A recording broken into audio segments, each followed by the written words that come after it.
Olá pessoal, tudo bem? Sou o professor Leandro, da Rede Municipal de Ensino, e na nossa quinta aula de Geografia de hoje nós vamos falar então de memória e história. Antes disso, vamos para o nosso procedimento de higienização das mãos.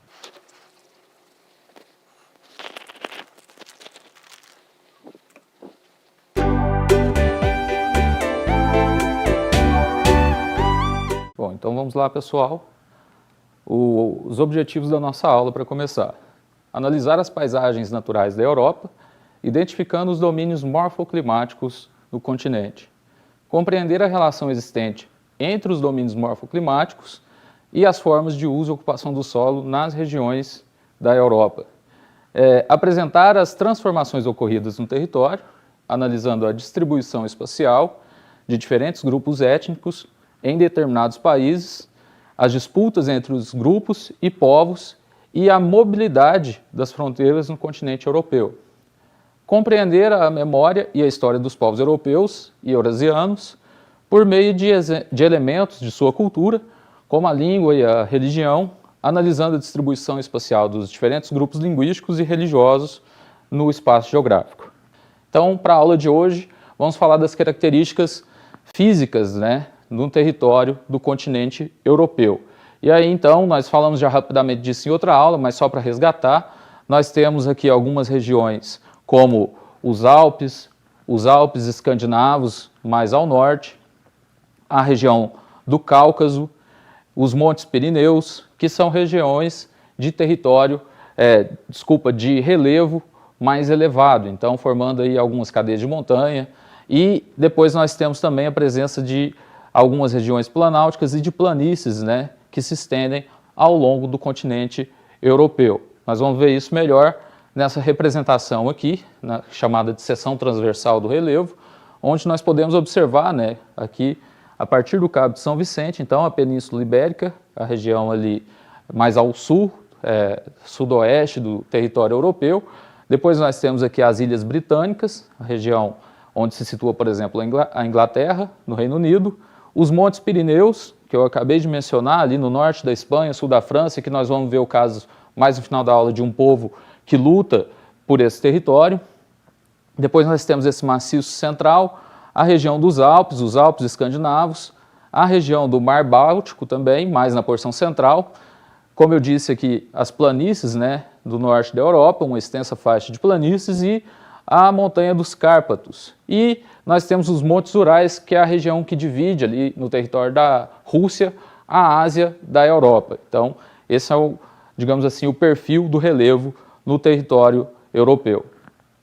Aqui nós temos o clima, que eu já havia mencionado também numa aula anterior, mas vamos destacar principalmente aqui os níveis de precipitação que ocorrem nessas regiões e também a temperatura média. Então, aqui nós temos em janeiro as precipitações médias e em julho. Observem que no mês de janeiro, na época, no período ali próximo do mês de janeiro, nós temos então, na porção mais próxima aqui do litoral, maior índices de chuva. E na região aqui mais central do continente, nós vamos ter aí essa maior incidência de chuvas, principalmente no meio do ano, nas proximidades ali do mês de julho. No caso da temperatura média, ela é menor nessa região porque corresponde ao inverno do hemisfério norte. Então, na Europa como um todo, nós vamos ter temperaturas médias mais baixas próximo do mês de janeiro, e próximo do mês de julho, quando nós temos então o verão do hemisfério norte, nós temos as médias de temperatura mais alta dessa região, sendo que na porção mais ao sul, como a gente está mais próximo da zona tropical, nós vamos ter então as temperaturas mais elevadas, algumas regiões ali entre 20 e 30 graus e poucas áreas chegando a mais de 30 graus, principalmente onde nós temos a ocorrência do clima mediterrâneo. E à medida que nós vamos em direção ao norte, ao Círculo Polar Ártico, nós temos então uma queda dessas médias de temperatura mesmo no verão do hemisfério norte. Aqui nesse mapa onde nós temos o clima, só para poder citar alguns exemplos, nós vamos destacar aqui a cidade de Murmansk, na Rússia, que nós temos aqui então a ocorrência da tundra, na região de clima entre os climas frio e polar, aqui já na divisa, digamos assim, na faixa de transição entre esses dois climas. Depois nós temos também a cidade de Simferopol, na Ucrânia, onde nós já estamos aqui na faixa de transição também entre o clima mediterrâneo, entre o clima semiárido e o clima continental frio. E depois nós vamos ter também Lisboa, na região de clima mediterrâneo, de fato, e Bergen, aqui na região da Noruega, onde nós temos ali o clima subártico. Vamos analisar os climogramas, que são esses gráficos aqui, dessas cidades. Então, na região de Murmansk, na Rússia, como nós vimos, é uma região de clima polar, e aí nós vamos ter, então, médias de temperatura ao longo de quase todo o ano, com exceção do verão, negativas. E mesmo no verão nós vamos ter temperaturas aí que não chegam na casa de 20 graus Celsius, as temperaturas mais elevadas. Em Bergen, na Noruega, nós já vamos ter um comportamento diferente, né?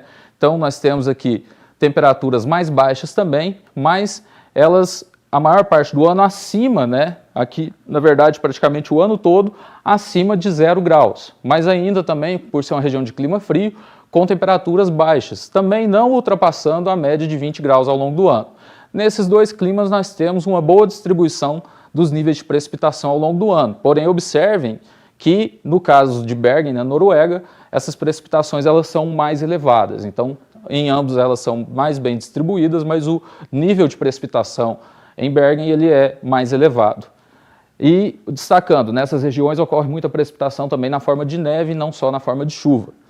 Em Simferopol, na Ucrânia, nós temos também aqui já um quadro diferente, onde as temperaturas elas vão ultrapassar os 20 graus, principalmente no verão, e a precipitação ela ainda não é muito intensa. Então nós temos uma precipitação bem distribuída também, típica de climas subtropicais, por exemplo, mas em níveis baixos, entre 25 e 50 milímetros de chuva ao longo do ano, nos meses ao longo do ano. No caso de Lisboa, em Portugal, onde nós temos a ocorrência de clima mediterrâneo, nós temos então, durante o verão do hemisfério norte, aqui no meio do ano, níveis de precipitação muito baixos, com a ocorrência de temperaturas mais elevadas.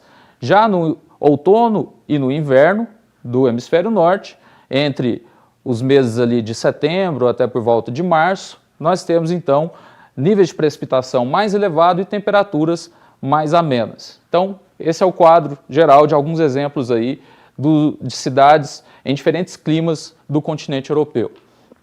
No caso, então, da vegetação, que é diretamente influenciada pelos dois fatores que nós acabamos de mencionar, o clima e o relevo. Nós vamos ter, então, aqui uma grande extensão formando aqui as chamadas florestas temperadas. Então, aqui nós temos imagens que representam essas florestas, a primeira imagem. Mais ao norte nós temos as florestas de conífera, nessa cor mais rosada.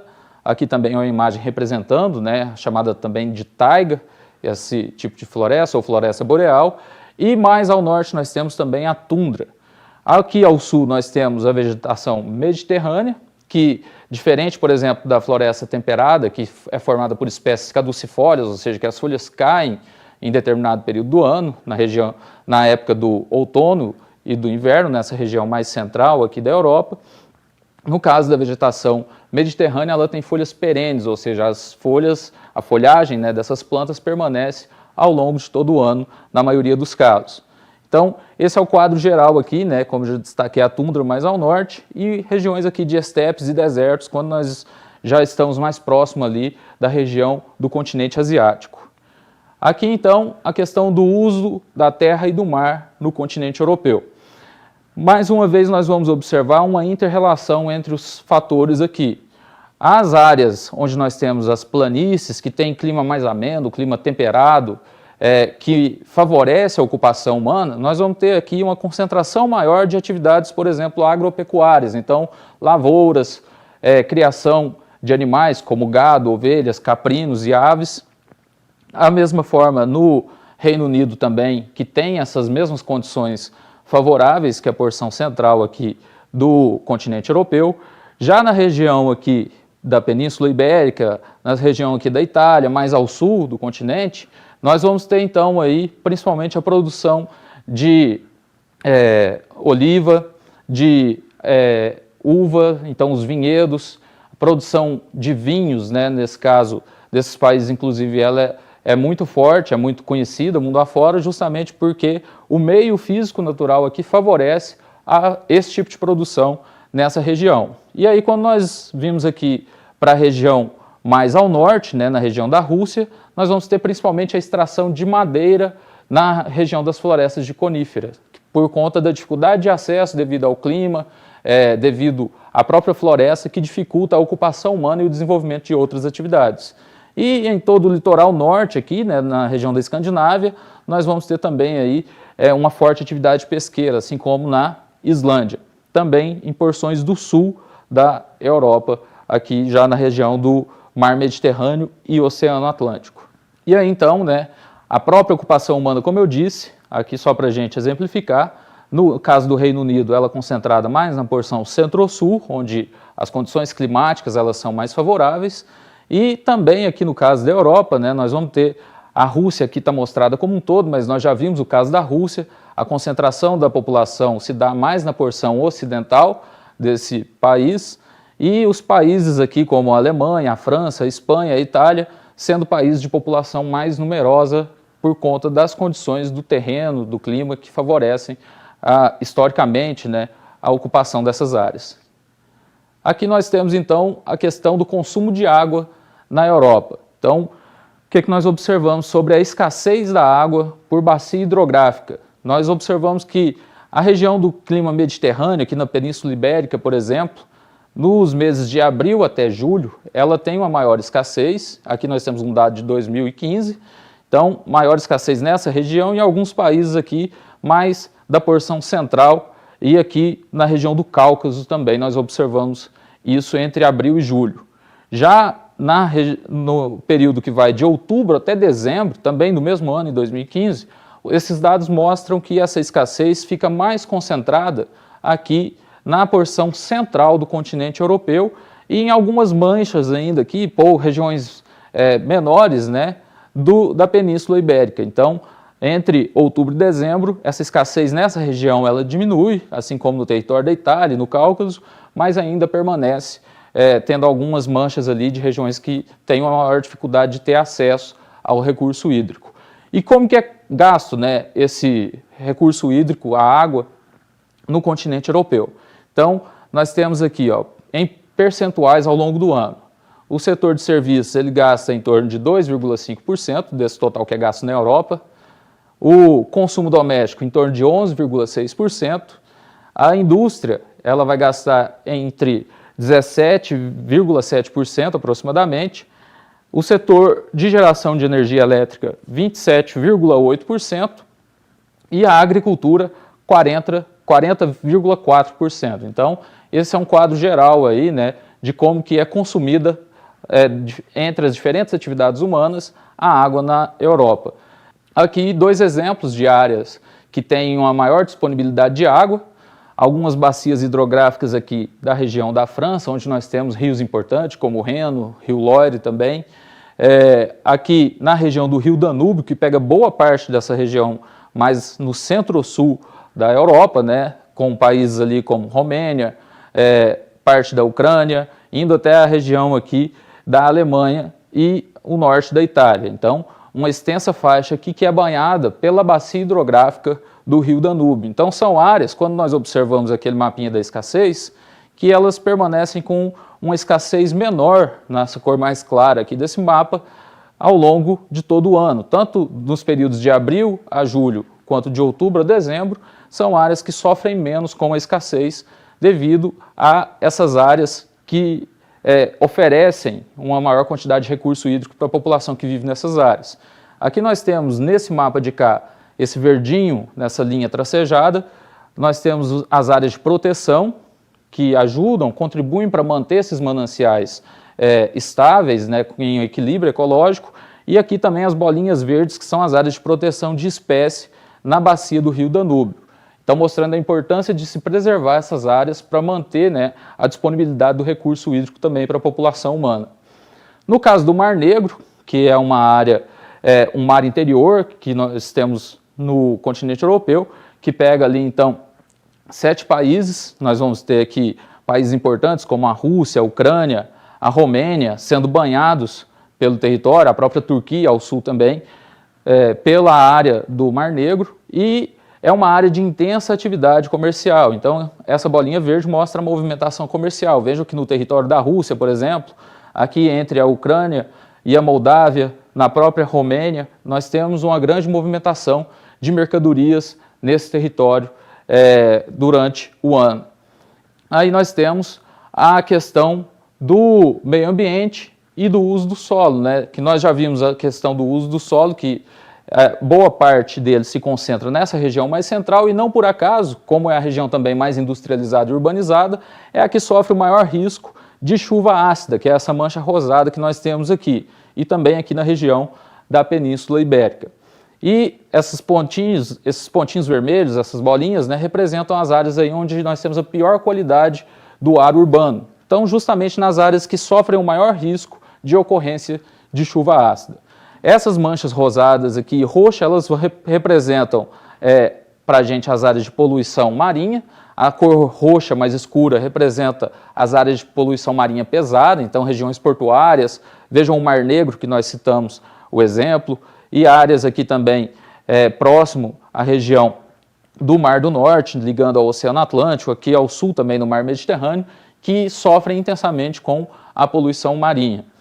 E um outro exemplo são as áreas de poluição, contaminação radioativa, e aqui nós temos um exemplo nesse mapinha, mostrando um pouco melhor, as áreas aqui mais no vermelho mais escuro, que representam as zonas fechadas da região onde ocorreu o acidente da usina de Chernobyl, a usina nuclear de Chernobyl, próximo de Kiev, na Ucrânia. Então, é uma região que ainda tem áreas que são isoladas devido à intensidade daquele acidente que ocorreu com o Césio-137, ainda no período da Guerra Fria na antiga União Soviética, no território da Ucrânia. Depois nós temos a questão das emissões de CO2, pegando aqui mais no centro desse mapa o caso dos países europeus. Então vejo que alguns países eles contribuem muito para a emissão desse gás de efeito estufa, e aí nós temos a questão, por exemplo, das mudanças climáticas atualmente.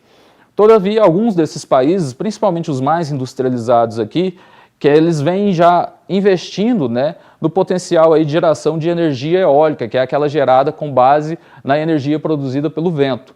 Então, países como a França, a Alemanha, a Polônia têm investido muito na produção desse tipo de energia, tentando deixar um pouco, né, a matriz energética do petróleo, que é um dos principais fatores que gera, através da queima desses combustíveis fósseis, a emissão de CO2 e, consequentemente, aumentando o efeito estufa e o aquecimento global. Depois nós temos, então, para ver um quadro geral aí no mundo, mas destacando o continente europeu, a questão do déficit ecológico e da reserva, a biocapacidade que os territórios têm atualmente. Então, esse mapa aqui ele vai mostrar para a gente, na cor vermelho, o vermelho mais intenso, são os países que têm um grande déficit, ou seja, que já consumiram muito dos seus recursos naturais e esses recursos que restaram, eles não são suficientes para poder manter a sua população. Já na cor verde, o verde mais intenso, que nós observamos, por exemplo, Brasil e países vizinhos aqui, como Bolívia e Paraguai, são países que ainda têm uma grande reserva ecológica. Então, a biocapacidade deles ainda está preservada, digamos assim. Então, nesse mapa nós vemos que os países europeus, de modo geral, eles se encontram numa situação de déficit. Eles dependem hoje muito de recursos naturais de outros territórios para poder abastecer a sua população. E aqui, então, a pegada ecológica, que seria justamente como que essa população impacta, né, através do consumo que ela realiza desses recursos, o meio ambiente. Então, vejam que a pegada ecológica da Europa, ela veio aumentando a partir da década de 60 até a década de 70, chegando, né, a patamares mais altos, principalmente entre o final dos anos 80 e 90, mas ela estabilizou, né, em um patamar de consumo alto, principalmente ali de emissões e de consumo de carbono, né, lembrando dos gases CO2, por exemplo. Na atividade pesqueira também, as áreas para lavoura, isso tudo aumenta o impacto e o déficit que essa área tem também de recursos naturais.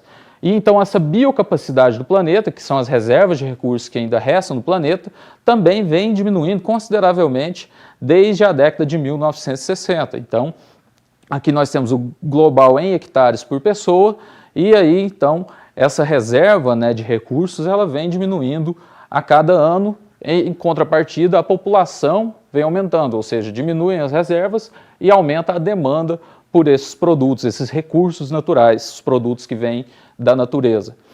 Então, do ponto de vista agora da memória e da história, falando um pouquinho de um outro fator, né, que está ligado ao tema da nossa aula, nós temos aqui a distribuição dos principais grupos linguísticos na Europa. Então, por exemplo, aqui na porção mais ocidental, nós temos uma grande influência de línguas ligadas digamos, a raiz romana, né, o latim. Depois nós temos aqui na porção mais central o idioma eslavo, o idioma celta mais ao norte. E aqui nós temos também as raízes de idioma germânico, nessa porção mais a noroeste do continente europeu. Interessante que nós observamos uma relação também entre as áreas de predominância de grupos linguísticos com a distribuição dos grupos religiosos, né, no continente europeu. Então, vejam que na região aqui, onde predominam as línguas de origem latina, nós temos a predominância da religião católica.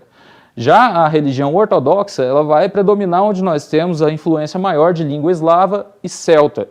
E a religião protestante, onde nós temos uma maior influência de línguas de origem germânica.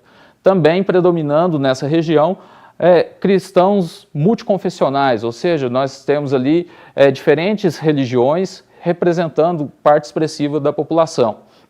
Nesse triângulo nós temos as áreas que ainda têm um sentimento religioso muito forte, então, por exemplo, Portugal, mas no Ocidente, e na porção central aqui, tanto de países católicos como de países de religião ortodoxa, nós temos ainda uma população que tem um sentimento religioso muito forte. Nas outras áreas, esse sentimento ele já é um pouco menor. E aí nós vamos ter também a religião muçulmana, né, principalmente aqui já na divisa com o continente asiático. Lembrando que o islamismo ele é muito forte no Oriente Médio, então já há uma influência dessa região do ponto de vista religioso também aqui no continente europeu. E aí nós temos, então, falando especificamente só dos muçulmanos, né, as áreas aqui, o verde mais escuro é onde a gente tem o maior percentual da população pertencendo a essa religião, e a cor mais clara onde esse percentual é menor. Então, na região mais central, que eu disse que o sentimento religioso é muito forte, nós temos a predominância do catolicismo e da Igreja Ortodoxa, nós temos então uma menor presença de muçulmanos. Na porção mais ao sul, como eu já havia mencionado, na região do Cáucaso, nós temos uma maior influência, grande parte da população ela pertence ao islamismo, e aqui na região central nós vamos ter ali, em torno de alguns países como França e Alemanha, de 20% da população pertencendo à religião islâmica, né? Ou seja, se declarando muçulmano. E aqui nós observamos que esses dados, né, por exemplo, da religião muçulmana, eles têm muito a ver também com o percentual de estrangeiro que ocorre nesses países.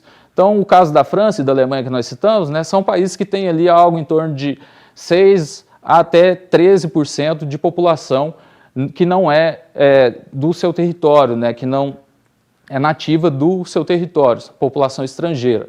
Aqui na região próximo à Rússia, né, nós vamos ter uma grande influência, vejam também que, apesar de ser uma população estrangeira menor, mas nós vamos ter nesse caso uma grande influência da população russa vivendo nessa região. Então, de diferentes etnias russas, como a Rússia ela é muito grande, a gente tem diferentes grupos étnicos que pertencem à Rússia. E grande parte deles ocupa também, né, vive nos territórios de países vizinhos, principalmente países que pertenciam à antiga União Soviética. Então, aqui um quadro de 1989, nesse primeiro mapa, e depois do ano 2000, né, vejam que ainda há apesar de ter ocorrido uma diminuição, uma população significativa vivendo nos territórios aqui do Cazaquistão, da Ucrânia, da Moldávia, da Estônia, da Lituânia, dentre outros países. E aí nós voltamos à região do Mar Negro, que nós comentamos agora há pouco, que é uma região também muito conflituosa. Vamos citar aqui alguns exemplos, né? Nós vamos trabalhar primeiro com a região da Crimeia, que está aqui bem no centro do Mar Negro, e depois nós vamos falar um pouquinho aqui da região do Cáucaso ali, onde nós temos também alguns conflitos. No caso da Crimeia, é uma região muito disputada entre a Ucrânia e a Rússia, e aí essa região que pertencia até a Ucrânia até recentemente, até 2014, num desses conflitos ela foi anexada, passou a fazer parte da Rússia, então a Rússia anexou essa região, e em 2018 nós tivemos novos conflitos envolvendo embarcações da Ucrânia que adentraram áreas do Mar Negro que são controladas pela Marinha Russa, e aí essas embarcações foram presas e nós tivemos novos conflitos entre esses dois países. Então uma região que vive, né, ali intensos conflitos, principalmente nessa região da Ucrânia, próximo da Crimeia e mais próximo aqui da Rússia.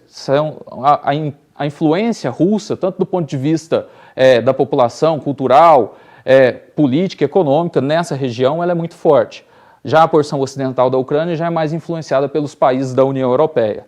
Aqui, então, só destacando novamente, né, as embarcações aí que foram apreendidas pela Marinha Russa, no caso, embarcações ucranianas que invadiram essa área próximo da Crimeia, que foi anexada pela Rússia em 2014. Então, em 2018, um novo conflito. E aí, então, na região do Cáucaso, que eu havia mencionado, ali composta pela Geórgia, Armênia e Azerbaijão, nós temos algumas áreas conflituosas, mas se destaca a região de Nagorno-Karabakh, que é uma região entre o Azerbaijão e a Armênia, que é disputada entre esses dois países ali desde o início da década de 1990. Então, essa área, vocês podem ver aqui no verdinho, ó, territórios azerbaijaneses ocupados pelas forças armênias. Então, elas foram ocupadas pela Armênia nesse período e desde então há um conflito muito intenso envolvendo as autoridades desses dois países. E no caso da Geórgia, né, ela acaba sendo um país também multicultural devido a esses vários idiomas que estão ali presentes. Então, isso faz com que ela também já tenha passado por alguns conflitos e abrigue, né, atualmente também parte dos povos que são refugiados da região da Armênia e do Azerbaijão. E por fim, nós temos na Espanha, na região nordeste da Espanha, duas áreas também que são intensamente disputadas por esses dois grupos diferentes. Então, a região da Catalunha, pelo povo catalão, e a região do País Basco, na região dos Montes Pirineus, que eu havia citado anteriormente. São duas regiões que têm relativa autonomia dentro do território espanhol, mas são povos que não se reconhecem como espanhóis e que têm ideais separatistas. No caso da Catalunha, por exemplo, recentemente nós tivemos um referendo onde a maior parte da população que participou da votação nesse referendo votou pela saída da Catalunha da Espanha, ou seja, pela autonomia, a independência da região da Catalunha, criando um Estado autônomo.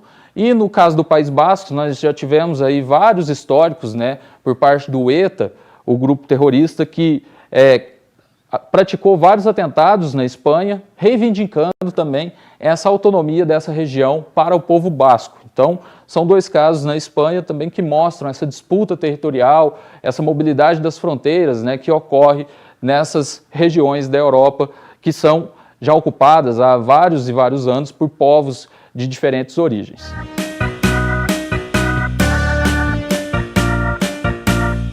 Bom, então é isso, pessoal. Só recordando rapidamente, nós vimos na aula de hoje os aspectos do meio físico natural, os ambientes naturais do continente europeu.